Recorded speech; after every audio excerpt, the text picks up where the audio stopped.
Anda menyaksikan Kompas Siang bersama saya Jihan Novita. Saudara selebritas Sandra Dewi mengklarifikasi sejumlah barang mewah yang disita penyidik dalam sidang kasus korupsi timah yang menjerat suaminya Harvey Mois. Di hadapan hakim, Sandra menyebut perhiasan dan tas mewah yang disita merupakan hasil dari endorse.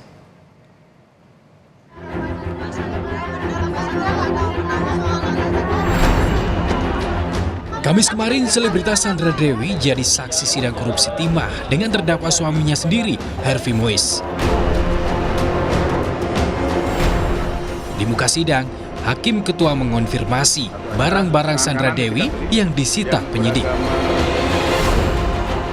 Sandra pun membenarkan penyidik menyita 141 perhiasan miliknya. Namun, perhiasan yang disita merupakan hasil kerja kerasnya sebagai brand ambassador dari sejumlah brand perhiasan ternama. Sandra menegaskan suaminya tidak memberikannya perhiasan kecuali cincin pertunangan dan pernikahan. Jadi selama 20 tahun saya bekerja, saya pernah menjadi 3 brand ambassador brand emas perhiasan jewelry yang mulia.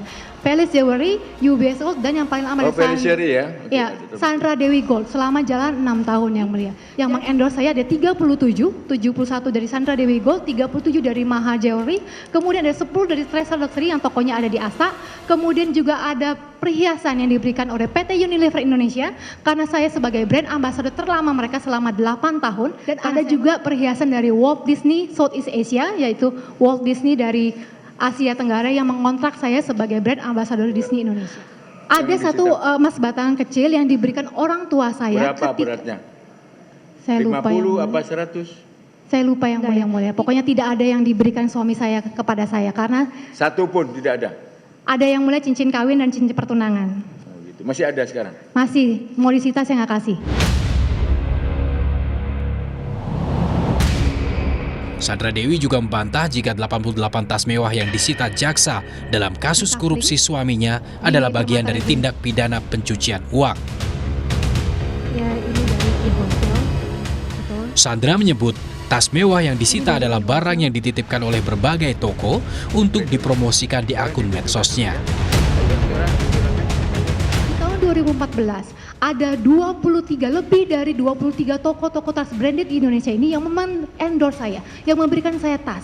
Di mana ketika mereka memberikan tas itu, saya mempromosikannya di sosial media saya yang mempunyai pengikut 24,2 juta followers. Di mana ketika tas-tas itu datang, saya promosikan, saya unboxing, saya buka kotaknya, saya posting kalau tas ini di-endorse oleh toko apa.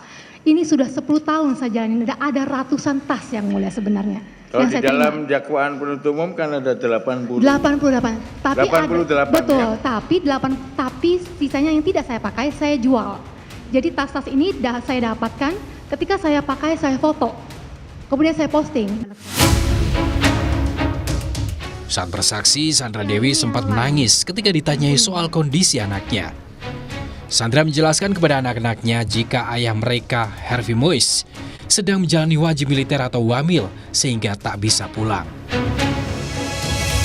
Anak saya, papa wamil, jadi nggak bisa ketemu dulu. Papa lagi wamil, Ibu. Iya.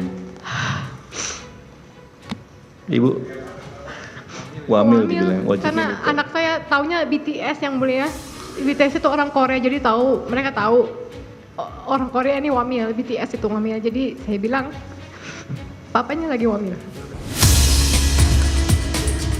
Sebelumnya, Kejaksaan Agung menemukan ada 270 triliun rupiah kerugian negara dalam kasus korupsi di PT Timah. Namun dari pengembangan kasus diketahui kerugian negara ditaksir mencapai 300 triliun rupiah. Sejumlah barang bukti telah disita seperti rumah, tanah, perhiasan termasuk uang tunai baik pecahan rupiah maupun dolar Amerika Serikat. Tim Liputan, Kompas TV.